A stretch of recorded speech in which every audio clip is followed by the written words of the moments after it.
मिचंग मिठाई नाइबा मेटे गवर्नमेंट अदु अदान पंगाइदा हाइदना तौरम मैम मधु हजिक लेरिङै महाकना अकक्नबा यामना तेनबा suspended animation की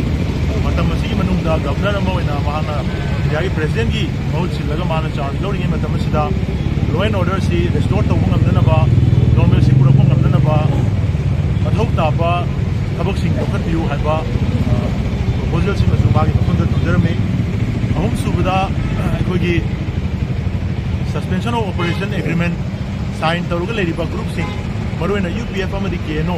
अनि सिगी लुचिंबा ओइरिबा अखोगी जेडआरए की चेयरमैन थांगलियान पाउकुइते अमदि केनो की प्रेसिडेंट अखोगी पीएस हॉकिप हाइबा मिसक अनिमकसे फॉरेनर नि मखोय अनिमक की रिकॉर्ड से अमना म्यांमार की सोमनाथ टेक की लागा नागालैंड सेटल तौबनी कोना मणिपुर लाकपनी अमना बर्मादा म्यांमार की पार्लियामेंट एमपी ओइरमनी अदुगा इंडियादा मणिपुर कोना चंगागा लेगिबनी अदुगा मा मसाना गवर्नर मसाना होम सेक्रेटरी ओइरिङै मतमदा मणिपुर की चीफ सेक्रेटरी दा थारखिबा लेटर मरुएना कांगयान पाउगुइते की मागी रिकॉर्ड की मतंगदा 1990 दा एमपी ओइरमगा 93 दा इंडिया दा चेलागा मणिपुर दा कमायना 1994 दा फॉरेन पासपोर्ट पाइरमिनो हाइना वाहंग हमगा थारखिबा चेदो अखोइदसु कॉपी लेजै अना असिगुम्बा फॉरेनर सिंह खुलाई पाइबा फॉरेनर सिंह इंडिया मनुंगदा पुशलागा लागांदा इंडिया गवर्नमेंट मखोइगा पीस टॉक तौरगा मणिपुर की लेबाक लम मसिगी मनुंगदा मखोइगी केम साबा मोइदा पैसा पीरगा लेहनबसे मसी करम मीडियंदगी कमायना चुम्मे हाइदनो मसी मीडियंग संगकांदा मसी मायोक्ता सब साबा थबक पाइहत्बियु हाइबा वाफम सिंह जो थमजरमे होम सुबदा अखोइगी होजे अखोइगी मांगदा तादना लेरिबा ओपियम पॉपी प्लांटेशन की पक्कन चथरीब पोरसे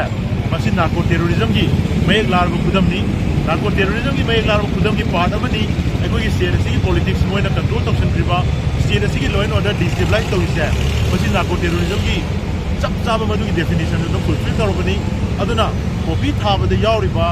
ड्रग नलोनबद यावरिबा खुलाई पाइबा आर्म ग्रुप टेररिस्ट ग्रुप मयामसे मखोइगी मथक्ता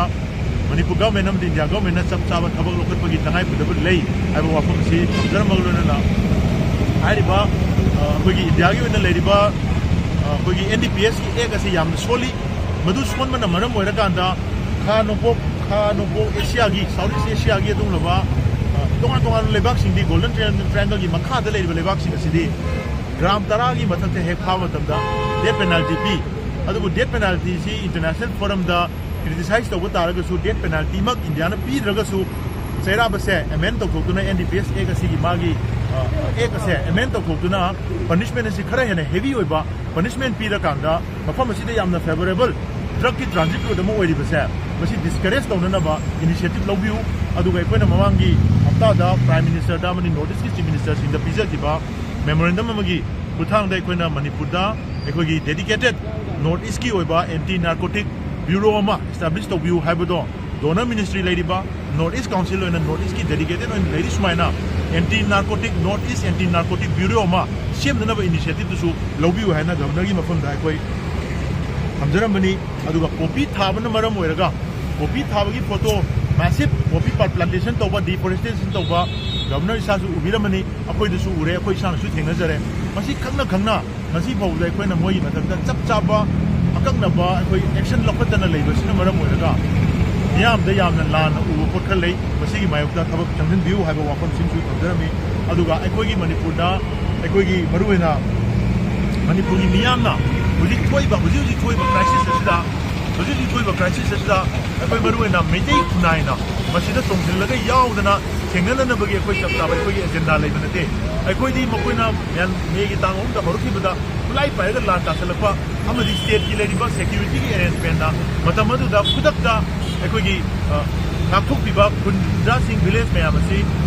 कापी सेसिबा ngamdabadagi नहासिंगसिना चोंथोरगा मसा मसाना खुंजसि नाक्चदबा याददना नाक्चरखिबनी अदुगा हाइरिबा मिटोपसिंगसे मखोइसिंगसि चंगजलखिबा दुंबा थवोंसिंगसे अदुना मरम ओइरगा ngasi अखोइगी खुंजा खुलाई पाइबा नहा मयाम अमना हजि लेरिबसे मखोइसि चपचाना कमाइना मखोइसि अखोइ चप चाब लोगी मिनियंग मखोइदा इलीगल अनलॉफुल ओइबा कोनमा तादनबा करी इनिशिएटिव लौरगा कमाइना तौबा यागदगे हाबदु मदुगी मिनियंग जंबिउ हाइबा वाफम सिंगरमे अदुगा मणिपुरदा मसि थोइबा इशू से क्रोनिक ओइरबा मतम सांगना laina oina lai kum laina purga laba adu makhani issue khara yauri haibi issue se address tawdaba yaroi mapung oina 1960s dagi horga manipur da refugee oina changakhiba refugee oina leijaramba refugee dagi akoi citizen onthokpiro haidana India government na citizenship act ki matung ina on kharba adu refugee singa do makoina ngasi lam asi moigi ne na claim torokpa lam asi mokoi lam ni atopa kanu changbi yaroi masi da koi separate administration piu hana demand torokpa se masi manipur gi assembly house da hanjan na manipur gi territorial integrity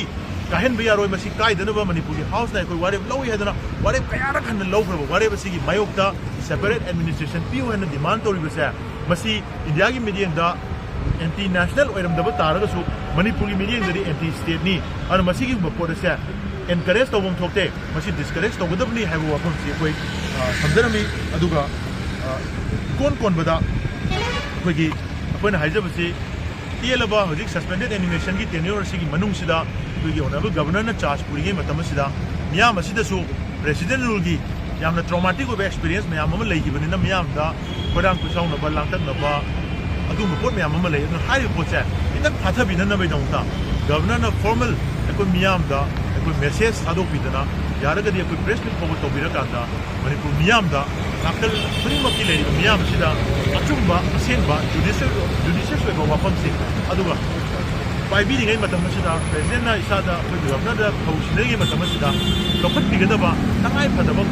critical loiba significant loiba initiative singodo miyam da movement movement bi boina out of you haiba wafam si termo na mana ko bi ko